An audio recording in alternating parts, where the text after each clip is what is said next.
Hello नमस्कार दोस्तों। तो हम पिछली क्लासों में सेट के बारे में पढ़ चुके हैं, जिसमें हमने सेट की डेफिनेशन को कंप्लीट कर लिया था, roster form, set builder form.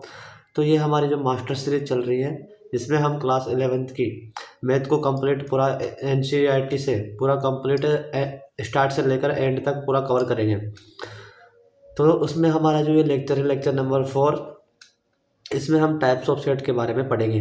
तो सेट कितने प्रकार के होते हैं, तो हमने सबसे पहले देखा कि सेट क्या होता है। फिर उसके बाद में हमने देखा कि सेट को किससे किससे डिनोट करते हैं, तो उसको हम कैपिटल ए से डिनोट करते हैं। फिर सेट को लिखने के दो तरीके थे, roster form, set builder form. अब हम देखते हैं कि सेट कितने प्रकार के होते हैं, टाइप्स ऑफ सेट। ठीक है, तो अब टाइप्स ऑफ सेट में सबसे पहला सेट है कि सबसे पहला है empty set. The empty set, जिस समुच्चय में एक भी अवयव नहीं होता उसे रिक्त समुच्चय या शून्य समुच्चय कहते हैं। इसे फाई से दर्शाते हैं। इस जो ये वाला साइन है, इसको क्या बोलते हैं? फाई।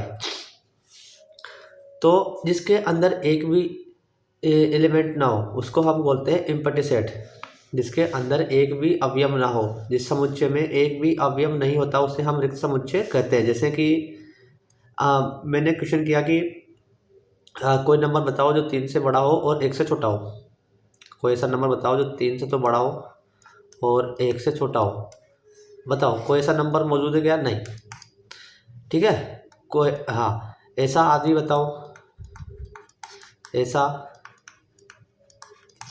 आदमी बताओ जो ईमानदार और बेईमान हो,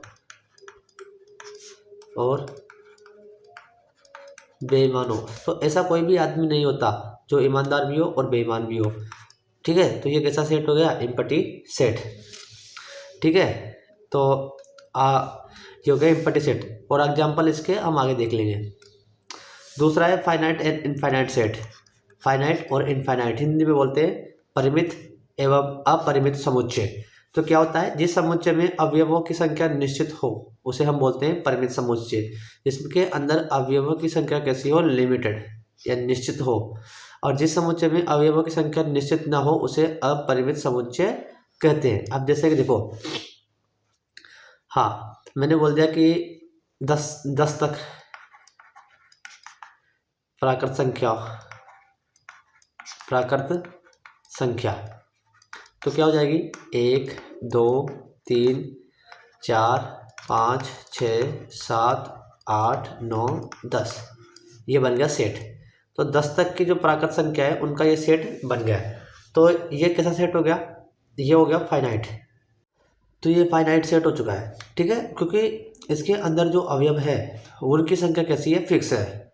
ठीक है, अब ये है जिस समुच्चय में अवयवों की संख्या निश्चित ना हो, यानी फिक्स नहीं होती। जैसे कि प्राकृत संख्याओं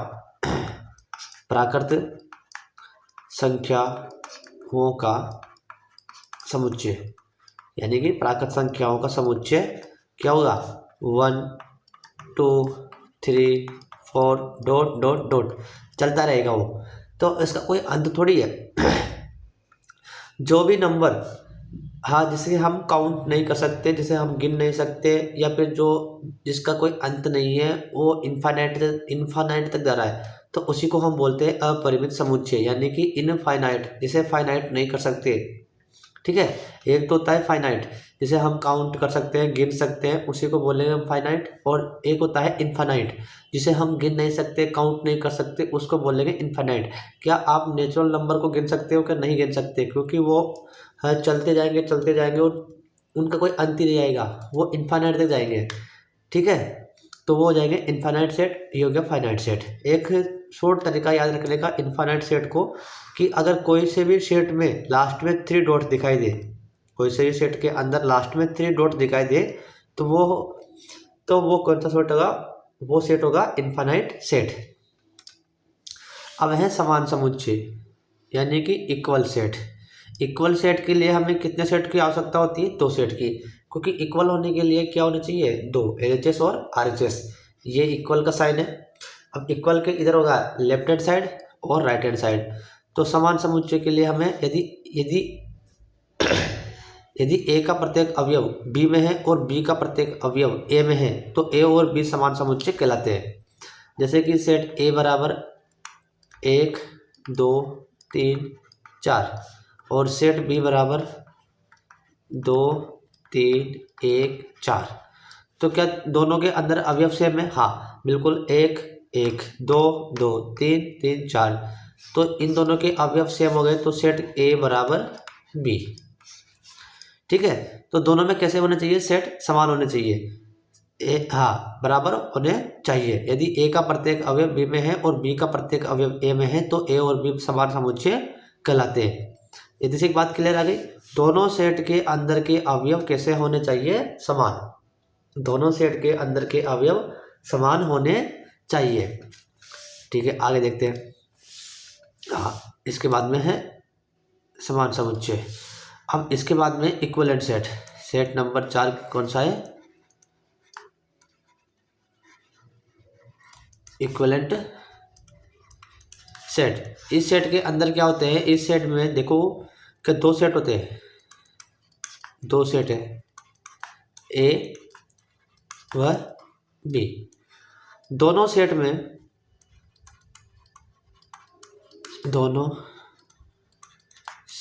में अवयवों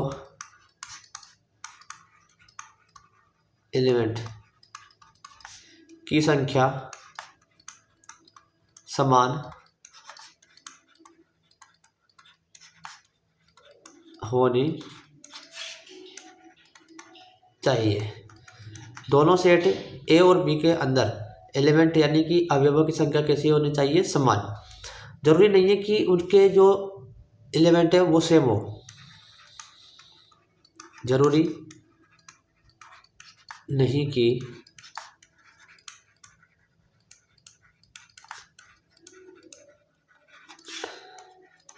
सेम हो, बस क्या होना चाहिए? बस नंबर ऑफ एलिमेंट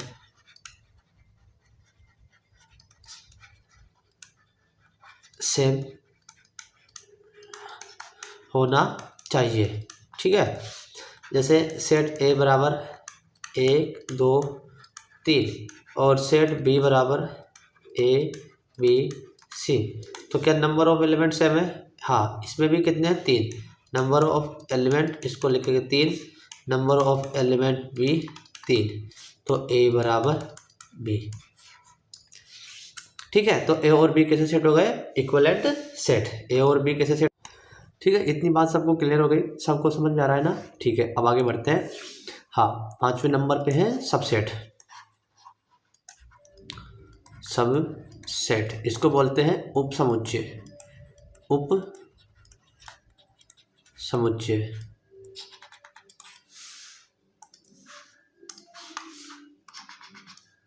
ठीक है, अब देखते हैं सबसेट क्या होता है। तो सबसेट होता है, जैसे कि एग्जांपल से समझते हैं। सेट ए है, ए 1 2 3 4। ठीक है, तो बी बराबर 1 2। तो ये क्या हो गया? ए के जो एलिमेंट है, ए के एलिमेंट बी में मिल रहे हैं, दोनों के दोनों सेम टू सेम। ठीक है, तो ये ए का क्या हो गया? सबसेट। ए का क्या हो गया? सबसेट। यदि सेट ए के यदि सेट ए के यदि सेट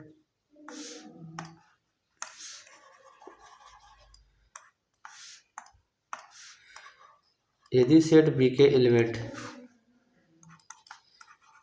ए में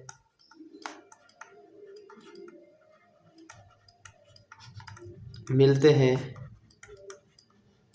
तो भी सबसेट होगा ए का। ठीक है, सबसेट को हम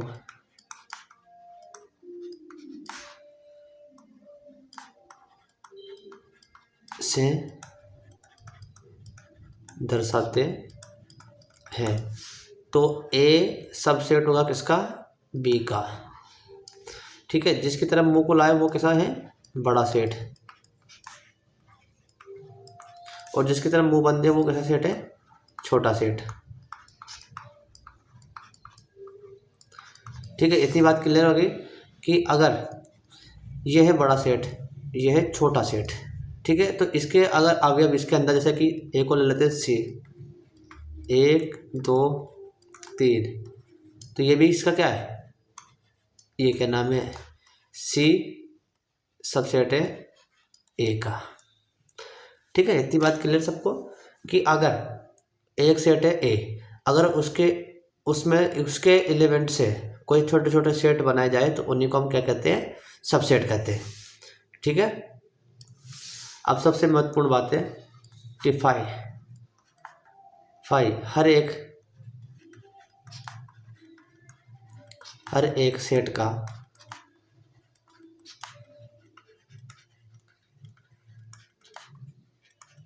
सबसेट होता है। जो फाई होता है वो हर एक सेट का क्या होता है, सबसेट। और दूसरी बात है कि खुद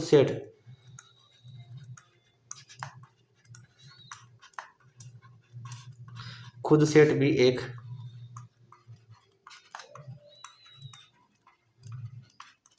सबसेट होता है। ठीक है, इतनी सी बात क्लियर है। अब जैसे देखते हैं सेट ए, 1 2 3, तो इसके कितने सबसेट बन सकते हैं,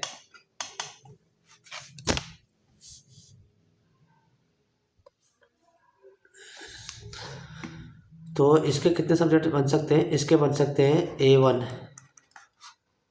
5, A2 1, A3 2, A4 3। Single single वाले ले लिए, अब लेंगे डबल डबल वाले। A5 1 2, A6 1 3, A7 2 3, 1 2 3 4 5 6 7, और A8 1 2 3।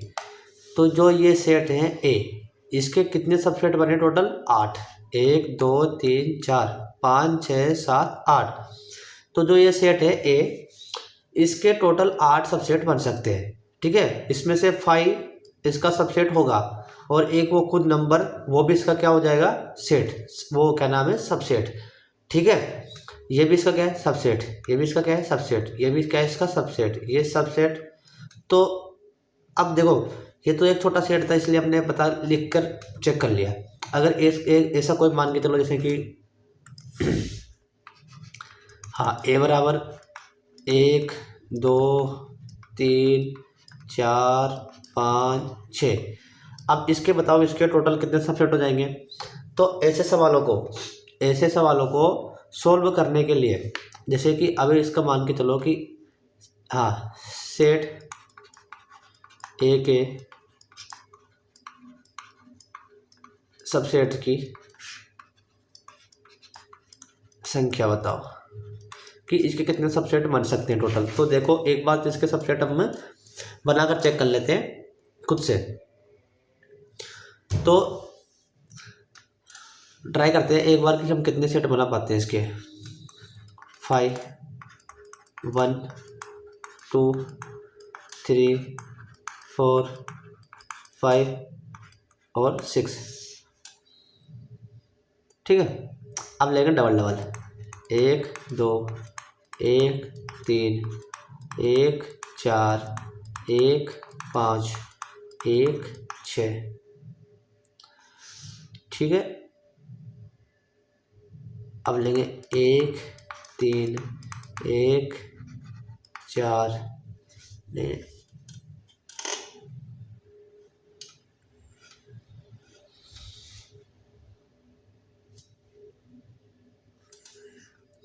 सॉरी, इसको मिटा देते हैं। अब लेंगे 2 3, 2 4, 2 5, 2 6 और फिर अब लेंगे 3 4, 3 5, 3 6। फिर इसके बाद में लेंगे 4 5, 4 6। फिर इसके बाद में लेंगे 5 6। तो ये बन जाएंगे, सिंगल वाले बनेंगे ये, डबल वाले बनेंगे ये। अब लेंगे ट्रिपल वाले। 1 2 3, 1 2 4, 1 2 5, 1 2 6, 1 3 4, 1 3 5, 1 3 6, 1 4 5, 1 4 6, 1 5 6। ये बन गए ट्रिपल वाले। अब ऐसे बनेंगे 4 वाले, 5 वाले, 6 वाले। तो उन सबको इस तरह से लिख पाना बहुत ही मुश्किल काम हो जाएगा। तो उसके लिए क्या किया है, एक फॉर्मूला बनाया गया है। तो उसके लिए एक फॉर्मूला बनाया है जिसका तो टोटल सबसेट पता करने का फॉर्मूला। तो टोटल सबसेट पता करने का फॉर्मूला क्या होता है, 2 की पावर n, जहां n बराबर क्या है, नंबर ऑफ एलिमेंट। अब जैसे कि मान के चलो कि सेट A बराबर 1 2 3 4 है।